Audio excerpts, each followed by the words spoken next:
Hello and welcome to yet another exciting episode of your favorite show, Mwana Wevu, a show where we talk everything farming. Today we are in Rainham at Mr. Bonganmo's 1.3 hectare plot.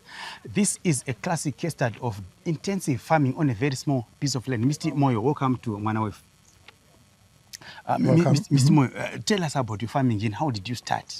I started farming, doing some greenhouse farming, and then we acquired this place and we started growing. But but we had a challenge, like as you can see, when we came here, this place is kind of a wetland. Yeah. So we thought of doing lawn for sale. We eventually thought of doing rice.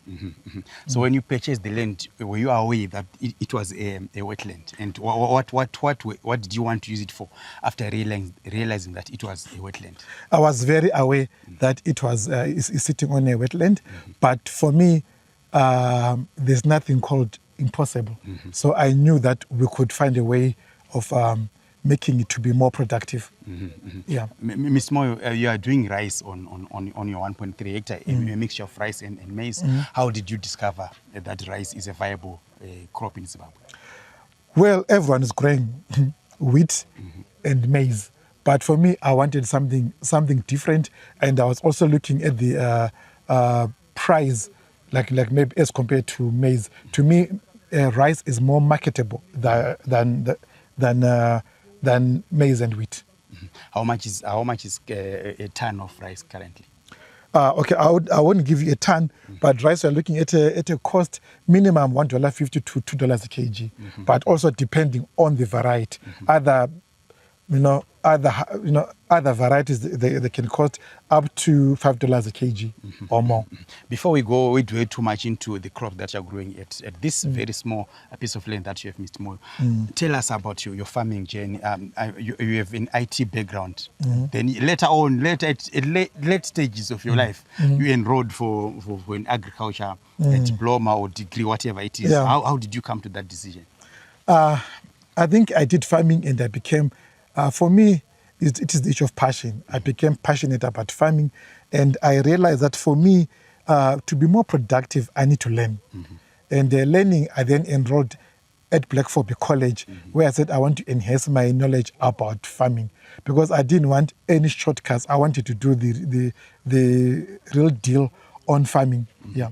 Does this mean that you have abandoned your IT life, a profession as an IT person, and you are now solely a person who's doing farming, or you are doing a combination of both? Frankly speaking, I looked at agriculture. I wanted to do IT support in agriculture. That's what I was going to go at. But now I'm more hands-on in agriculture, and I'm more than happy. Especially now that I research a lot on crops and that different varieties.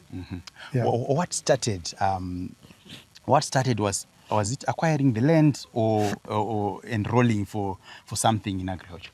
Okay, I had greenhouse. I have greenhouses at home, which I still have. So I started doing those greenhouses at home before I acquired the knowledge. But for me, one of the challenges I had also, especially with agronomists, you'd ask them a question, they'll give you a response. Whether it's right or wrong, they'll give you a response. I got to a point where I said I was doubting some of the information I was receiving. Then I said, I need to learn this. That's why I had to enroll and get a diploma in farming. And do you love it in farming? Yes, I'm more than loving it. And Mr. Moyo, you have maize here that is doing pretty well. And you look at the height, you look at the fruits, it's promising. How are you managing to keep it? Because when we talk about farming, especially maize, we think about our rural areas where we are doing 4 to 5 hectares, but the yield is very small. I think, let me say, as black farmers, we've been lacking on the scientific aspect of farming. You are looking at your soil analysis, you are looking at your land preparation. As seed gods say, it starts with the right seed. So you need to consider all those factors. Once you work on them, then yes, you will have a good crop. But there has to be your good preparation, the issue of analysis, and the issue of the particular seed that you want to put on the ground. Don't just get any other ordinary seed. Mr. Moy, on half a hectare, how much yield are you looking at, especially with reference to maize? Maize half a hectare, I'm looking at a minimum of 3 tons, but I'm really looking at 5 tons from my half a hectare. Can you tell us about your farming journey and what inspired you to start intensive farming on just 1.3 hectares?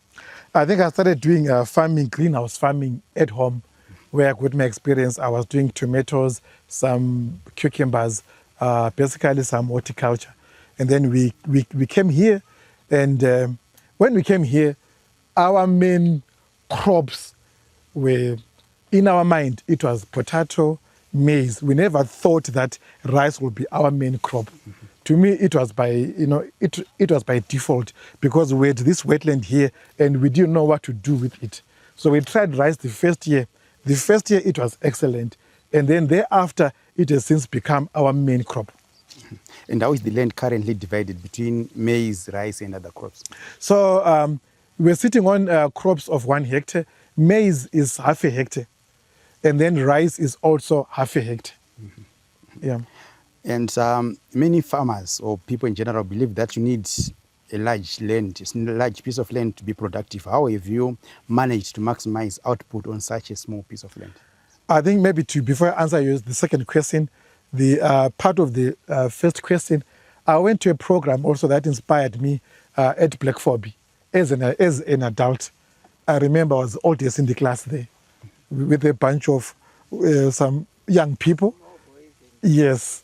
So, but to me, I got that training from Black Phobie, and also I came here. That's part of my journey into farming. Yeah. And then your second question, if you can refresh me. Okay.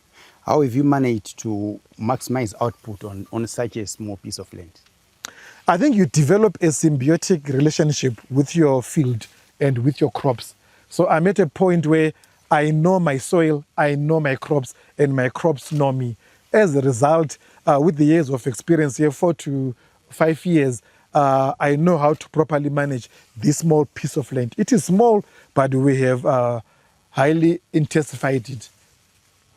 You mentioned that you're growing different crops without the different crop varieties without irrigation here. Mm-hmm. How is that going?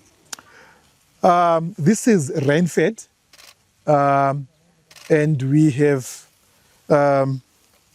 we do our best to retain moisture, like we did, as you saw there, the grass that we have there. I forgot the name. Which grass? Vetia. We have vetiver grass that we have over there that help us to retain moisture, and we also did contours. Now contours, they really help us by soil and water erosion.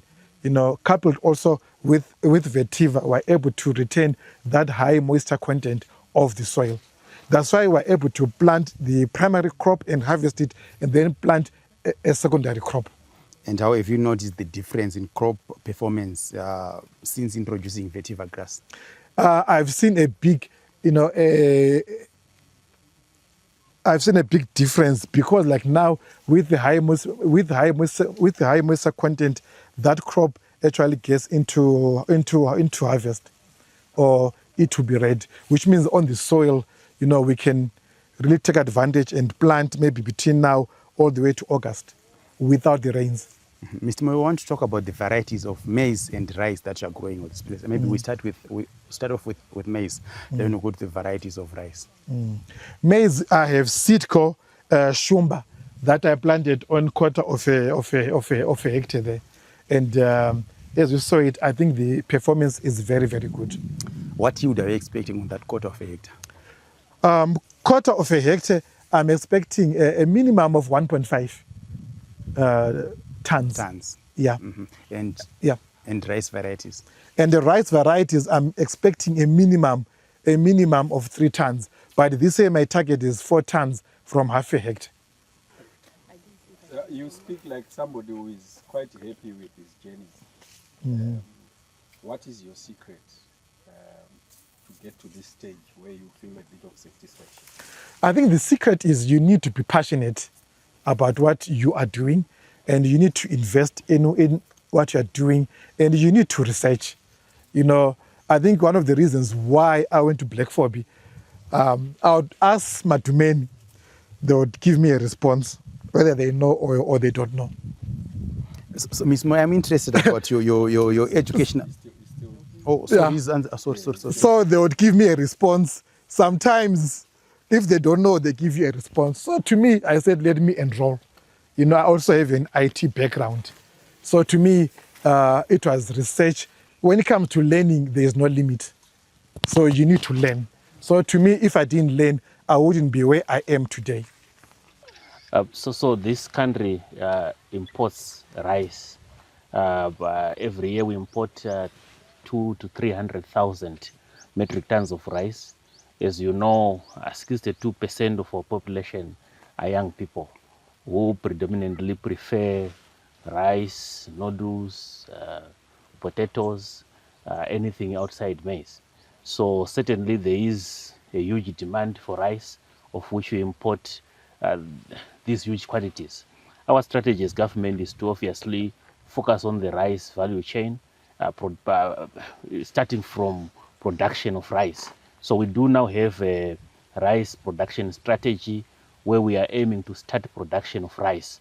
Of course, we are cooperating with the Japanese, with Agra and other partners to ensure that we start to produce our own rice. We have focused mainly on upland rice, the one that doesn't need paddies to produce. So that's what we're focusing on. Ordinarily in Zimbabwe, we do produce rice in the wetlands, which is almost what you see here. So wetlands have been utilized to produce rice. We produce about 2,000 to 5,000 tons every year, mainly grown by the smallholder farmers in the flats.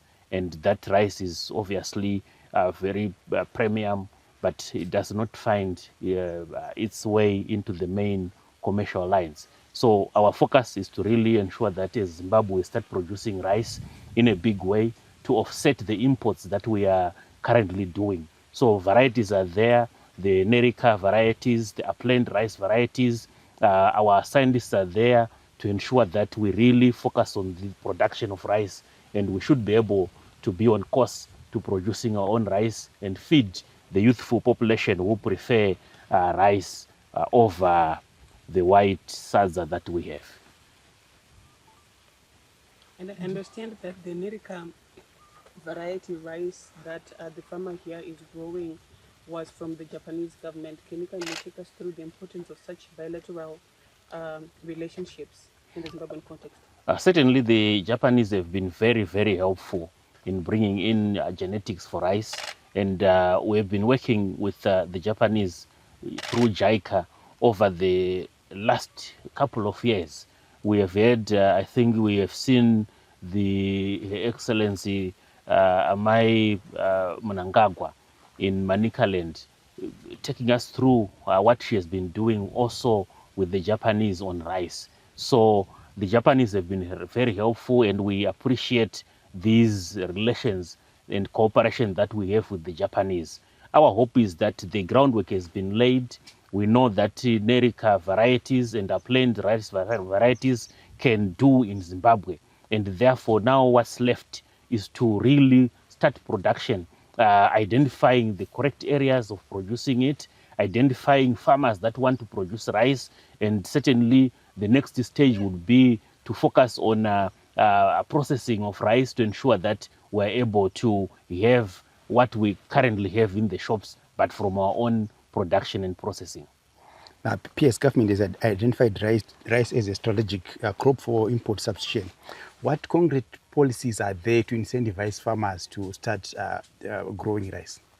So certainly we as a country that doesn't produce, the first thing is that as we identify these farmers, we must be able to offer them a good price, which is commensurate with the import parity. So certainly is to ensure those farmers that embark on rice production get paid as they should in terms of the correct pricing of the commodity. Also, as we start, is to really support these farmers what do they need to produce, so as to have a facility, a rice production facility, which ensures that these farmers have a head start and have a low entry point into rice production. So we'll do everything as government which we can to support the farmers that embark on rice production in the country. And do we have a target, according to this strategy that you presented, do you have a target for rice production? And how close are we going to be in terms of achieving that target? So our strategy is to ensure that within 5 years, we're able to produce all the rice we need in the country. Obviously, once we start, what we've been doing currently is to ensure that the strategy is clear, is approved, and the partners who are supporting us are happy, because apart from just producing the rice, what you need as the base is the seed to grow the rice. That is where the bottleneck is. So we have been working with partners to ensure that we at least have a seed bulking strategy to ensure in 5 years we're able to have all the seed that we want to produce the 50,000 or so hectares that we require for rice production. And lastly, PS, do we have suitable land for rice production in Zimbabwe? So the upland rice varieties you can do on dry land. Ordinarily, the varieties that are in the Middle East, they utilize paddy situation, so they flood the areas for rice production. Here we are not going to flood. We use the upland rice varieties which require less water. So those varieties are available from Nerica and from West Africa. Those varieties have been tried. For your information, Tanzania is now self-sufficient in rice production. So what Tanzania can do, we can also do in this country. So the farmers are there, the land is there. So what we need is to embark on ensuring that the production starts for rice in Zimbabwe. The size of the plot, the size of the farm does not matter. Mr. Bongani Moyo's 1.3 hectare plot in Renam is a true testament that you can do intensive farming at a very small piece of land. Mr. Moyo is doing maize, is doing rice, and is expecting a bumper harvest from this small piece of land. On a maize that is half a hectare, is expecting 3+ tons, and on rice, which is also sitting on close to half a hectare, is expecting 5+ tons. This was your favorite show, Manawevu. Until next time, it's bye-bye for now.